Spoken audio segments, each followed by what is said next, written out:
우리 가슴에 손을 얹고 함께 고백하시겠습니다. 복음은 기쁜 소식입니다. 기쁜 소식은 예수님입니다. 예수님은 나를 보내십니다. 모든 곳에서 모든 곳으로. 우리 함께 기도하겠습니다. 사랑의 주님, 오직 성령의 조명하심으로 말씀을 보고 깨닫게 하여 주옵소서. 그리고 깨달은 말씀 붙들고 삶에서 말씀대로 살아갈 수 있도록 성령님 우리를 인도하여 주옵소서. 예수님의 이름으로 기도드립니다. 아멘.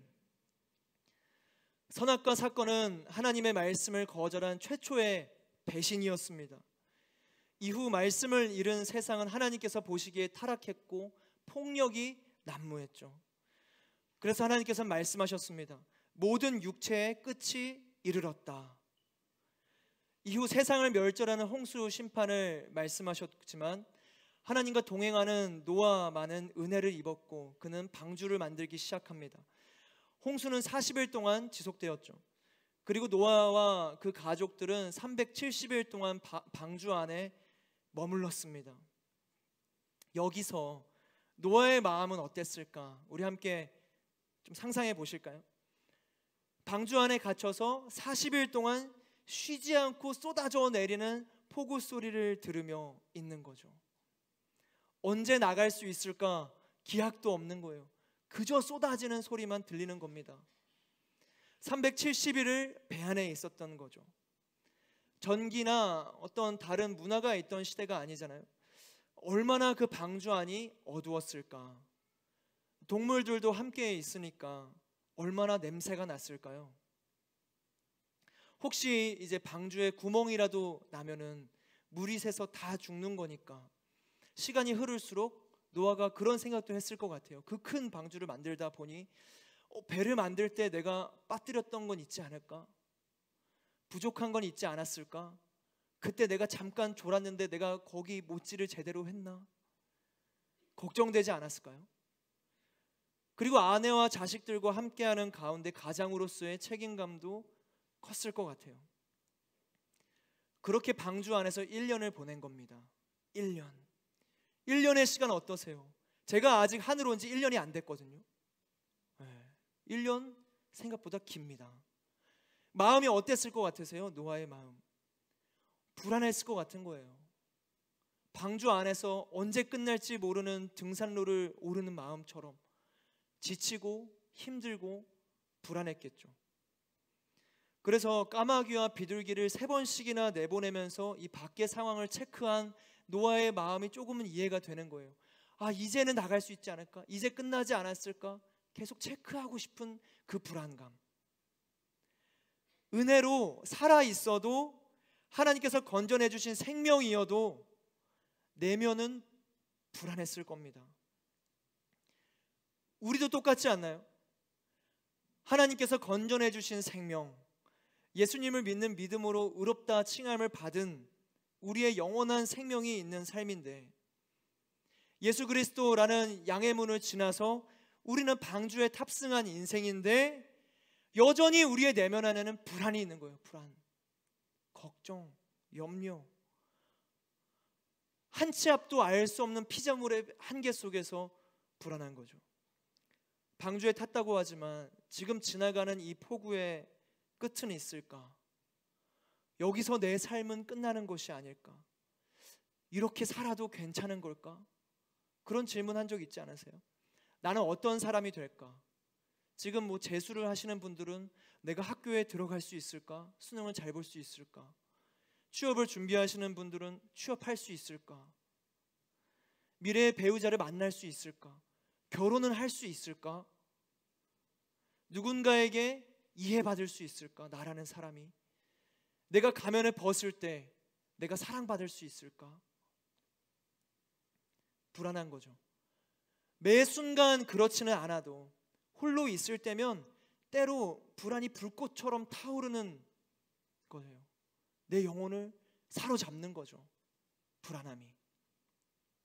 불안은 걱정으로, 염려로 이어지면서 나중에는 자책으로, 포기로 가는 거죠.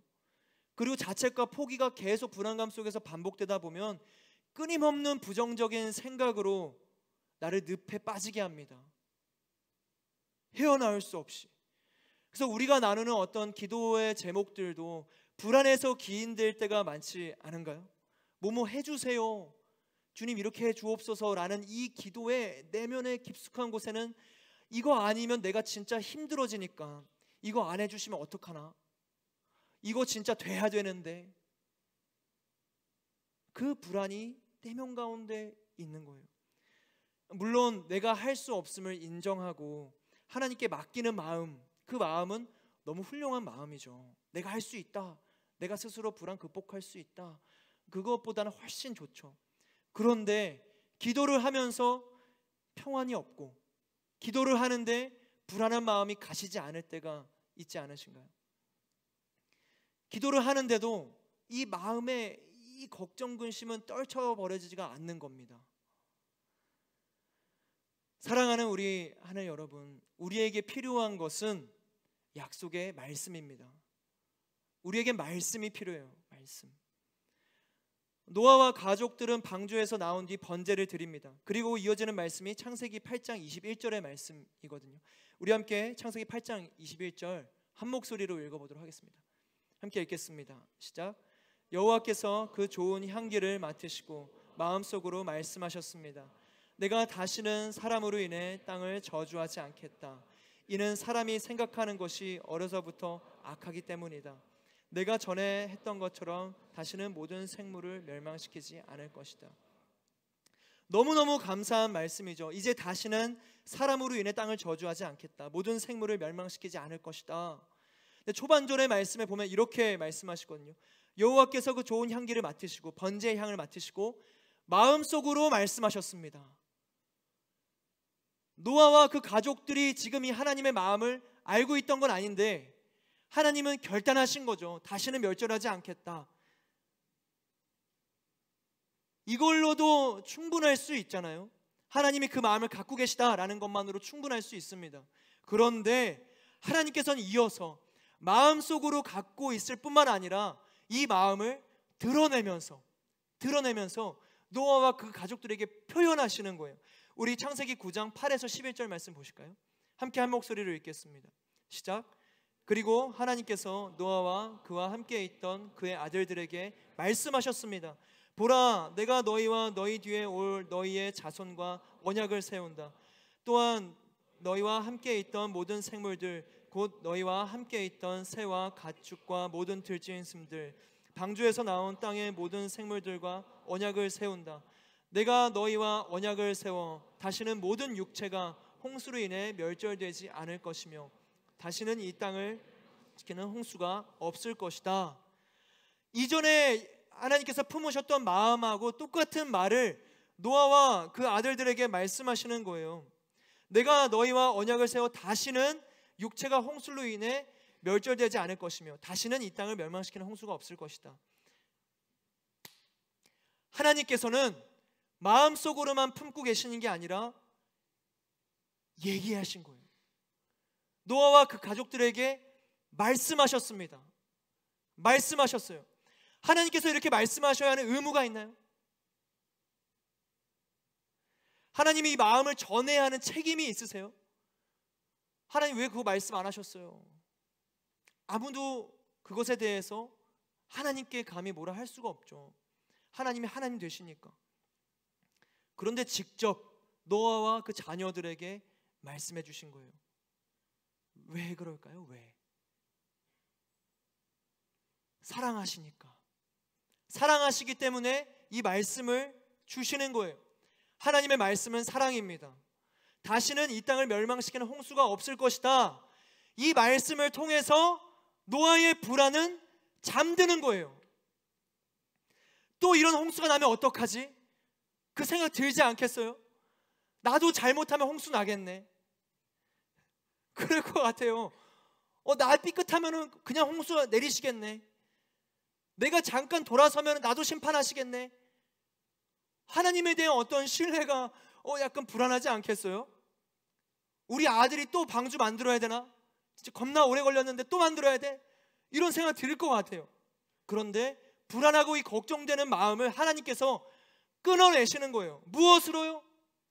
약속의 말씀으로. 다시는 이 땅을 멸망시키는 홍수가 없을 것이다. 그럼 이어지는 마음이 뭘까요? 평안이죠. 안심이에요. 하나님께서 그렇게 말씀하셨으니까. 민수기 23장 19절, 하나님은 우리가 왜 신뢰할 수 있느냐? 하나님은 사람이 아니시니 거짓말을 하지 않으시고 인생이 아니시니 후회가 없으시도다. 어찌 그 말씀하신 바를 행하지 않으시며 하신 말씀을 실행하지 않으시랴. 말씀하신 바를 어찌 행하지 않으실까? 말씀하신 것을 행하신다 이거죠. 그리고 말씀하신 바를 실행하신다 이거예요. 우리가 불안하지 않을 수 있는 이유, 하나님께서는 말씀하신 바를 실행하시는 분이시기 때문입니다. 하나님께서는 반드시 말씀을 행하시는 분이세요.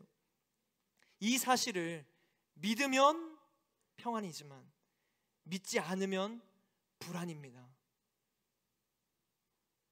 믿으면 평안이지만 믿지 않으면 불안이에요.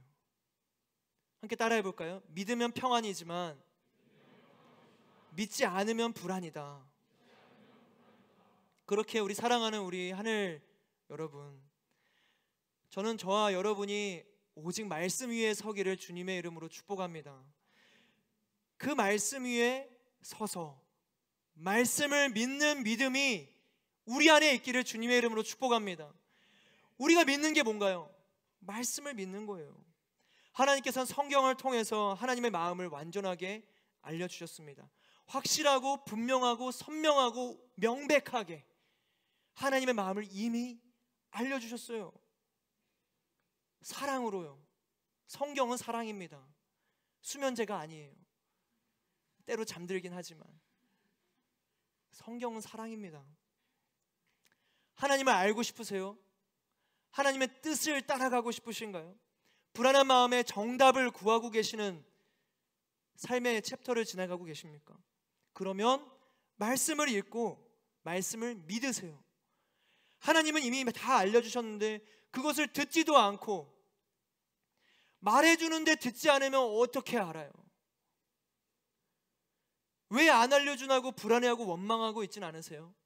말씀을 안 읽고 있으면서. 저와 여러분이 큐티부터 새롭게 시작하게 되기를 주님의 이름으로 축복합니다. 큐티부터 새롭게 하세요. 아멘 하시기 바랍니다. 큐티부터 새롭게 하겠습니다. 됐다. 됐다. 말씀이 여러분을 살리는 거거든요. 그래서 사도 바울이 에베소를 떠날 때 에베소 장로들에게 말해요. 말씀에 너네들을 맡긴다. 말씀에 맡긴다. 바울은 떠나가지만 말씀이 그들을 지킬 것을 아니까. 우리의 믿음은 말씀을 믿는 믿음입니다. 말씀이 아니고서 우리가 어떻게 예수님 알 수 있나요? 말씀 빼고 예수님 알 수 있는 사람, 말씀에서 우리는 발견하게 되는 거거든요. 말씀 없는 믿음은 없고 말씀 없는 기도도 없습니다. 그래서 기도할 때도 말씀을 붙잡고 기도하세요. 나의 경험, 나의 느낌, 나의 기분, 나의 생각, 하나님 아버지하고 기도하는데 말씀은 아무것도 생각 안 나고 내 감정만, 내 기분만, 내가 느끼는 느낌만, 하나님께서 이렇게 말씀하셨어. 그런데 그 주관적인 하나님의 음성을 객관적으로 기록된 하나님의 말씀과 비교하면서 분별하려는 노력을 하셨나요? 신비롭게 하나님 이렇게 말하셔 하는 것보다 진짜 성경 속에 직접 말씀해 주신 하나님의 뜻이 무엇인지 더 깊게 갈망하시기를 주님의 이름으로 축복합니다. 그게 우리가 걸어가야 될 믿음의 길이에요. 그게 길입니다. 주관적인 하나님의 음성은 객관적인 성경의 말씀으로 해석되어야 합니다. 해석되어야 돼요. 말씀 없이는 하나님을 알 수 없기 때문이죠. 그래서 이 객관적인 말씀이 없는 음성은 경계하고 분별하시길 바랍니다. 사랑하는 우리 하나님 여러분, 저는 하나님께서 이 친밀한 음성으로 말씀해 주시는 것을 거절하고 부정하라는 게 아니에요. 저는 저와 여러분이 더욱더 세밀한 하나님의 음성을 듣는 성령의 사람이 되시기를 원합니다. 저 또한 그렇게 성령의 사람으로 되기를 정말 소망해요. 그러나 그 전에 기록된 말씀의 토양이 있어야 되는 겁니다. 기록된 말씀의 토양 위에 성령의 역사가 있는 거죠. 분별의 기준이 있어야 됩니다. 내 느낌, 내 생각, 나의 기준, 나의 경험 경계하세요. 오직 말씀을 기준으로 분별하시기를 바랍니다. 성령님은 기록된 말씀을 깨닫게 하시는 하나님의 영이요, 그 길을 따르게 하는 예수 그리스도의 영입니다. 그래서 설교 전에 늘 기도하잖아요. 성령의 조명하심으로 말씀을 보고 깨닫게 해주시고, 깨달은 말씀대로 성령님의 인도 따라 말씀대로 살아가게 해주세요. 말씀과 이 성령이 만날 때 폭발적인 회복의 역사가 일어납니다. 노아의 가족들이 경험했던 것처럼요. 우리 창세기 9장 1에서 6절의 말씀 같이 한 목소리로 읽도록 하겠습니다. 함께 읽겠습니다. 시작. 하나님께서 노아와 그의 아들들에게 복을 주시며 말씀하셨습니다. 자녀를 많이 낳고 번성해 땅에 가득하라. 땅의 모든 짐승들과 공중의 모든 새들과 땅에 기는 모든 것들과 바다의 모든 물고기들이 너희를 두려워하고 무서워할 것이다. 이것들을 너희 손에 준다. 살아있어 움직이는 모든 것들이 너희의 양식이 될 것이다. 푸른 채소와 같이 이 모든 것을 너희에게 주었다. 그러나 고기를 피가 있는 채로 먹어서는 안 된다. 피에는 생명이 있다. 너희가 생명의 피를 흘리면 반드시 값을 치를 것이다. 그것이 짐승이면 그 짐승에게 그 피에 대해 값을 치를 것이며, 사람이 같은 사람의 피를 흘리게 하면 그 사람에게도 그 피에 대해 값을 치를 것이다. 하나님께서 자기의 형상대로 사람을 만드셨기 때문에 누구든지 사람의 피를 흘리면 사람에게 피 흘림을 당할 것이다. 요즘 세대에 출중한 능력을 가진 사람들을 가리켜 이렇게 표현하는 것을 들은 적이 있습니다. 뭐든지 만들어낼 수는 있지만 무엇을 만들어낼지 모르는 사람들. 뭐든지 할 수 있는 능력은 있는데 무엇을 해야 될지를 모르는 거죠. 달려갈 수 있는 근력은 있는데 어디로 달려가야 될지를 모르는 거예요. 우리의 삶이 그렇지 않은가요? 이 풍성함 속에서 모든 것을 이룰 수 있는 상황과 환경, 역량과 능력이 있다라는 것처럼 느껴지는데 이걸 가지고 무엇을 해야 될지를 모르겠는 거죠. 초중고 대 수많은 지식을 쌓았는데 이 지식으로 내가 무엇을 해야 하는가? 내가 경험한 것들이 정말 쌓여져 나가는데 그 스펙들이 그저 직장에 취업하기 위한 스펙인가요? 내가 쌓여져 있는 이 지식과 경험과 모든 마음과 은사와 능력들 어디에 쓰실 건가요? 어디에 쓰실 거예요? 방향이 헷갈리는 삶, 내가 무엇을 해야 할지 모를 때 인생은 불안해지는 거죠. 노아의 가족들은 이제 완전한 자유함 가운데 원하는 모든 것을 할 수 있었습니다. 딱 노아와 그 가족들만 있던 거잖아요. 나와서 어떤 법이나 울타리가 없었어요. 그러나 이 방치된 자유는 불안입니다. 아무 이정표 없이 사막 한가운데 떨어졌다고 생각해 보세요. 여러분 이제 한 100억 줄 테니까 사막 한가운데 딱 여러분 떨어뜨려 놓는 거예요. 자, 자유입니다. 마음대로 하세요. 기쁘시겠어요? 사막 한가운데 떨어져 있는 거예요. 자유롭게. 너무 불안하겠죠. 불안하겠죠. 어디로 가야 할지 무엇을 해야 될지 모르니까. 하나님께서는 그런 이 방치된 자유에 놓인 노아와 가족들에게 삶의 기준을 말씀해 주시는 겁니다. 자녀를 많이 낳고 번성의 땅에 가득하라. 다음 세대의 세상을 두려워하지 않고 생명을 이어나가야 되는구나 배우는 거죠. 땅의 모든 짐승과 새와 물고기들을 너희 손에 준다. 너희 양식이 될 것이다. 370일 동안 동고동락했던 모든 짐승들을 우리 양식으로 주시는구나. 조금 잔인하긴 하지만 잘 주시는구나. 좀 친해졌지 않겠어요? 뭐 소를 보면서 Hey David 하면서 그러나 너는 우리 양식이야. 하나님께서 주셨어요. 주신 거예요. 하나님께 너희 양식이 될 것이다. 그러니까 우리의 감정을 넘어서는 확실한 기준을 주고 계시는 거죠. 그러나 피에는 생명이 있다. 피에 생명이 있기 때문에 피에 대해서 값을 치러야 되는구나. 배우게 되고 알게 되는 거예요. 사람의 피를 흘리게 하면 또한 그 대가를 치러야 하는구나. 하나님의 형상대로 만든 이 사람을 해하면 안 되는구나. 하나님은 그 기준을 말씀해 주고 계시는 거예요. 삶의 기준을 어떻게 살아가야 되는가? 어떻게 살아가야 되는가? 문화도 법도 없었던 홍수 이후 유일한 인류였던 노아 가족들에게 기준을 주시는 거죠. 하나님의 말씀은 이정표가 되고 나침반이 됩니다. 함께 따라해 볼까요? 말씀은 인생의 기준이며 표준입니다. 인생의 기준이며 표준입니다. 그래서 안심이 되는 거죠. 안심이 되는 거예요. 사막 한가운데 뚝 떨어졌는데 떨어지자마자 200m 앞 오아시스. 그럼 여러분도 어디로 가실 거예요? 거기로 가겠죠. 거기로 가겠죠. 말씀이 바로 그런 역할을 하는 겁니다. 어디로 가야 하는가 알려주시는 거죠. 사도 바울도 아들처럼 여기는 디모데에게 이렇게 전합니다. 디모데후서 1장 13절 함께 한 목소리로 읽겠습니다. 시작. 너는 그리스도 예수 안에서 믿음과 사랑으로 내게서 들은 건전한 말씀을 표준으로 삼아라. 표준으로 삼아라. 됐다. 그렇죠? 말씀이 표준인 거예요. 수많은 문화의 기준들, 사람들이 말하는 가치들, 이렇게 살아야 돼 라고 나조차도 무의식적으로 동의하는 이야기들 거절하고 말씀을 표준 삼는 겁니다. 그러면 됩니다. 아울리치 시즌이 오면은 매번 느끼는 게 하나 있어요. 스마트폰 만세, 구글 맵 만세. 그러니까 어디서 어디로 가야 할지 그 타지에 딱 떨어지면은 아무것도 모르거든요. 그래서 저는 이제 가끔 이제 지체들이 저희 이제 다음 어디로 가야 돼요? 물어보면 그렇게 대답해요.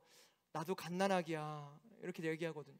아무것도 모르니까 여기서 어디로 가야 할지 글자도 못 읽겠고 여기가 어딘지도 모르겠는데 어떻게 해요? 근데 스마트폰 하나 딱 켜고 구글맵 딱 켜면 가자 할 수가 있는 거죠. 불안할 일이 없어요. 하나님께서 말씀하십니다. 시편 119편 105절 주의 말씀은 내 발의 등이요 내 길에 빛이니이다. 말씀이 등이 되고 빛이 되는 거예요. 핸드폰도 우리에게 평안함을 주는데 이 말씀의 길 따라 빛 따라 나아가는 길에 얼마나 더 큰 평안이 있겠어요. 불안할 때 말씀을 읽는 겁니다. 출애굽기를 묵상하다 보면 이스라엘 백성이 어리석게 느껴질 때가 굉장히 많죠. 이 10가지 재앙을 보고 홍해를 가르시는 하나님의 역사하심 보고 바위에서 물도 나오게 하시고 불기둥과 구름기둥으로 인도해 주시고 하나님의 은혜들을 그렇게 경험했는데 이스라엘의 백성들은 하나님의 인도하심을 믿지 못하죠. 불평합니다. 원망합니다. 하나님이 그렇게 역사하셨는데 우리가 아울리치에서 받은 은혜들 그리고 일상 중에 응답받은 수많은 기도의 어떤 응답들 은혜가 있기에 우리가 지금 이 자리에 있는 거 아니겠어요? 그런데 우리는 또 불평하고 원망하죠. 내가 이스라엘 백성입니다. 살아가면서 하나님의 은혜를 경험했는데 또 불안해하는 망각의 존재. 노아 역시 마찬가지죠. 노아도 방주 은혜 이후에 흔들릴 수 있는 사람이죠. 사람. 그것까지 아시는 우리의 이 스윗한 하나님은 노아에게 약속의 말씀에 대한 증표까지 보여주시는 거예요. 불안해하지 않을 수 있도록. 창세기 9장 12에서 15절의 말씀 같이 한 목소리로 읽겠습니다. 시작. 하나님께서 말씀하셨습니다.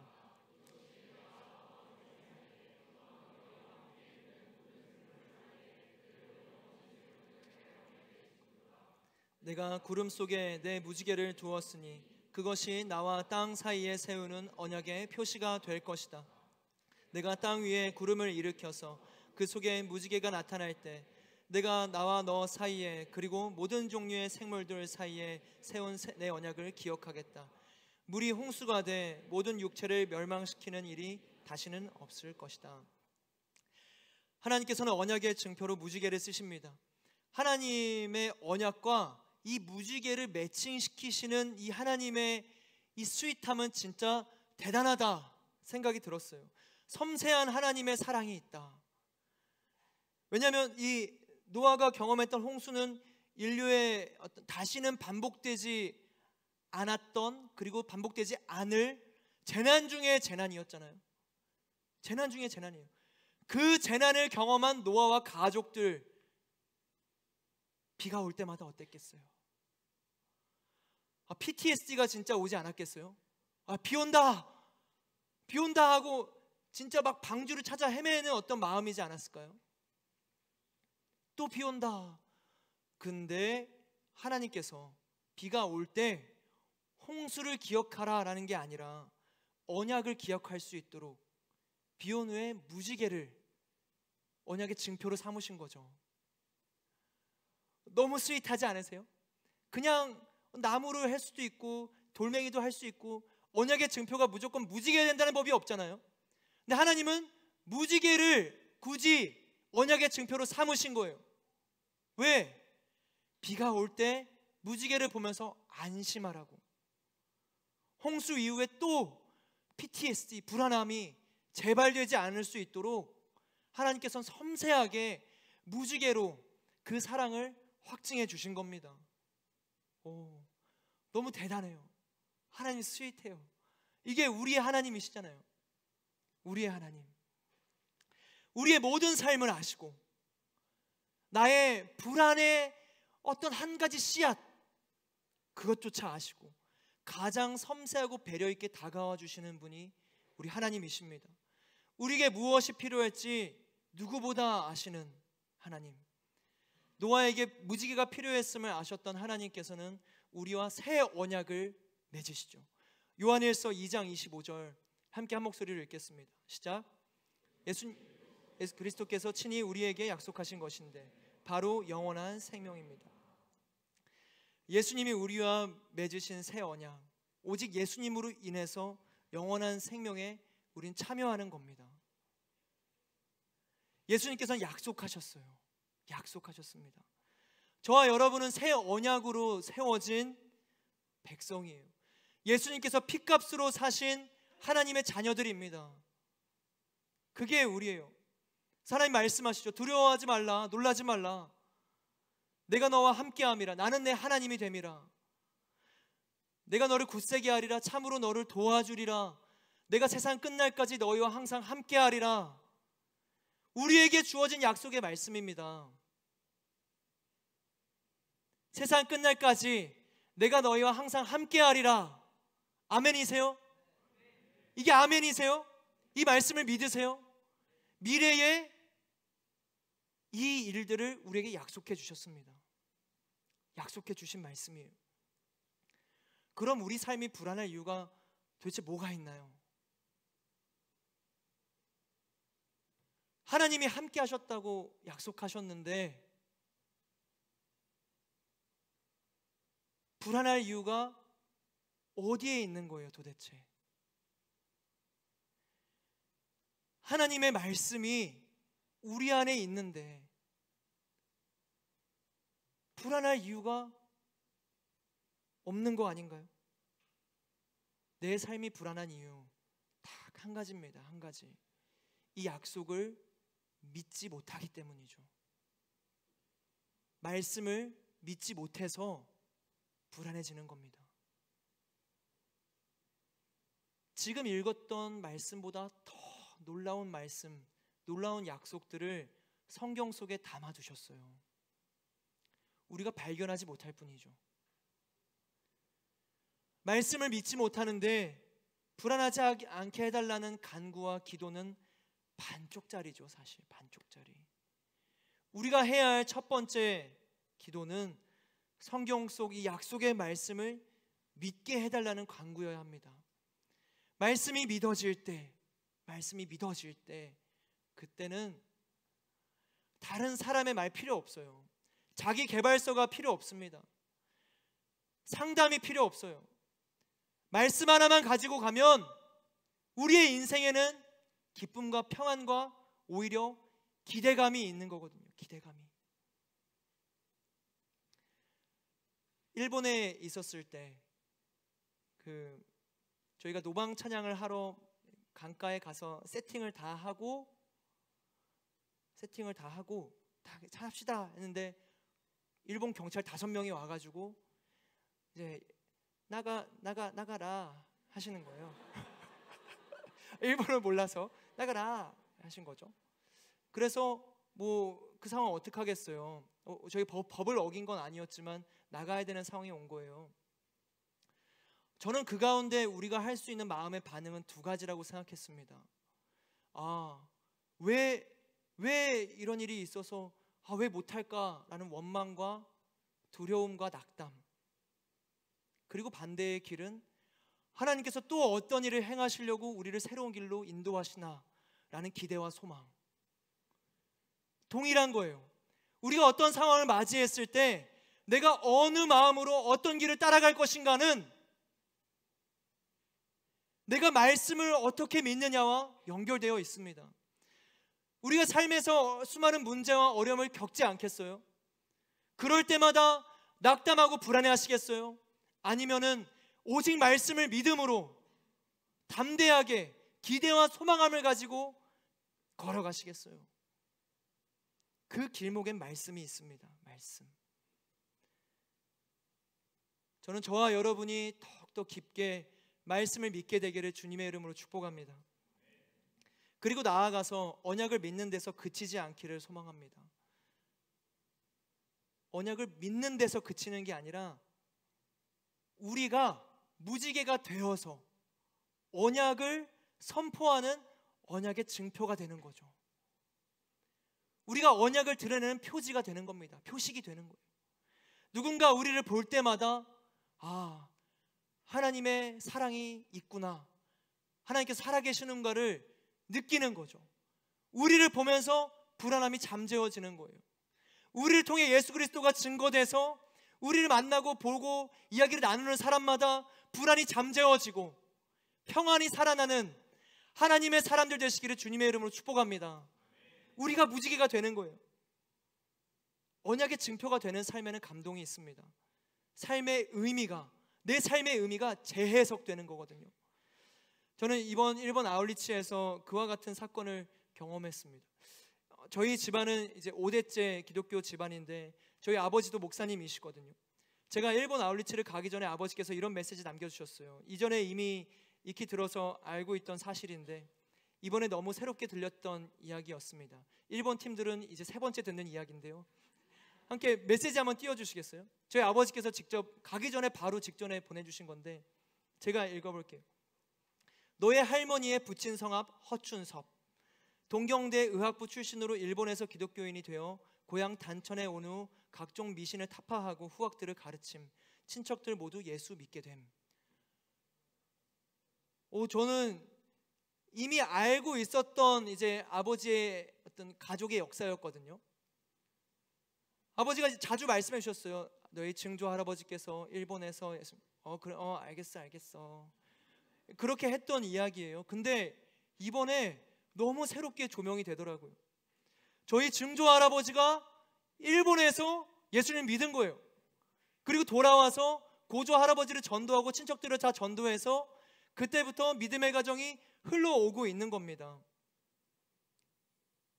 놀랍지 않으세요? 저는 일본을 생각할 때 사실 좀 적대적인 마음, 한국인이라면 누구나 가지고 있을 만한 어떤 미움의 원수된 나라다라는 생각을 가지고 있었는데 원수가 되기 이전에 일본이 예수님을 가르쳐준 은인된 나라였던 거예요. 너무 신기한 거죠. 일본에 이번에 처음 간 게 아닌 거거든요. 그때까지 전혀 감동이 없다가 이번에 새롭게 다가왔어요. 일본을 통해 오신 이 예수님에 대한 소식이 저에게 전해졌고 저는 다시 일본에서 예수님을 전하게 된 겁니다. 하나님께서는 일본 땅을 향한 사랑을 100년 전부터 예비해 놓으셨고 준비하고 계셨고, 영원부터 사랑하고 계셨구나, 이걸 알게 된 거죠. 그래서 저는 이제 일본 성도님들 앞에서 예수님을 알려주셔서 감사하다 인사를 했거든요. 제게 더 큰 감동이 있더라고요. 하나님께서 나라는 사람을 무지개 삼아 주셨구나. 이 일본 분들이 보기에 저라는 사람의 인생이 100년 전부터 있었던 하나님의 사랑을 증거했구나. 너무 감사한 거예요. 일본을 향한 하나님의 언약이 오래전부터 계획되고 있었구나를 전했던 거죠. 사랑하는 우리 하늘 여러분, 저는 저와 여러분이 그런 무지개된 삶을 살기를 주님의 이름으로 축복합니다. 여러분이 가는 곳마다 여러분을 보면서 놀라는 거예요. 기대되지 않으세요? 내가 무너져 있었고 낙담하고 있었고 불안해하고 있었는데 너를 만나니까 평안이 있다.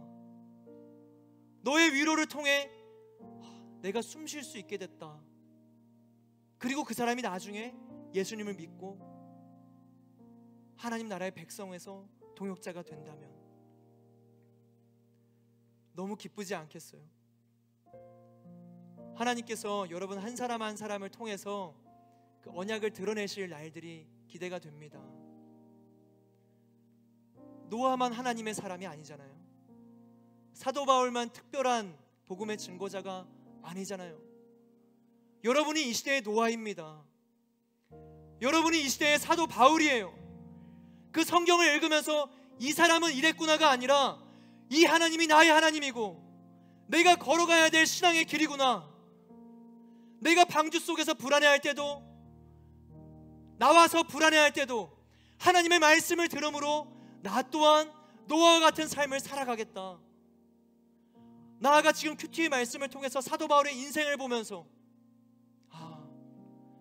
말씀을 따라가면서 오직 담대하고 거침없이 복음을 증거하는 하나님의 사람이 되겠다. 하나님께서는 여러분을 부르십니다.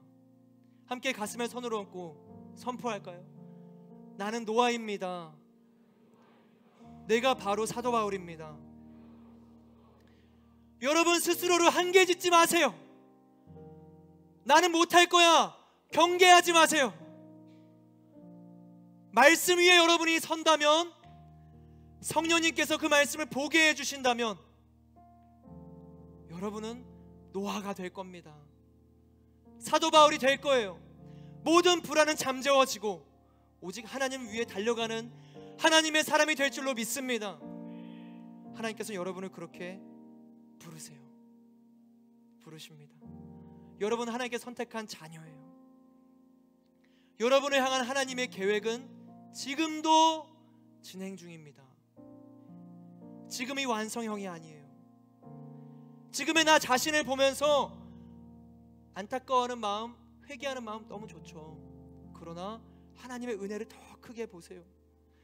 지금 홍수의 시기를 지나고 있든 까마귀와 비둘기를 날려보내면서 세상에 나아갈 때를 기다리고 있든 어떻게 살아가야 될지 모르는 불안의 때를 보내고 있든 하나님의 계획은 지금도 이어지고 있습니다. 그 사실을 믿으세요. 우리의 깨달음과는 상관없어요. 하나님은 하나님의 일을 하고 계십니다. 우리가 해야 될 것은 무엇인가? 약속의 말씀을 붙잡는 거죠. 이미 우리에게 주신 이 사랑의 언약의 말씀을 꼭 붙잡는 겁니다. 그리고 믿는 거예요. 믿음이 없으면 믿음을 달라고 간구하세요. 성령님, 제게 말씀을 볼 수 있는 시선을 허락해 주세요. 깨달음을 주세요. 믿음을 주세요. 말씀 위에 서게 해주세요. 나의 현재에 불안하지 않고 말씀에 서게 해주세요. 그렇게 말씀 위에 섰을 때 상황과 환경이 여러분을 다스리지 못할 겁니다. 절대. 노아와 같은 뿌리 깊은 믿음의 사람이 되기를 다시 한번 주님의 이름으로 축복합니다.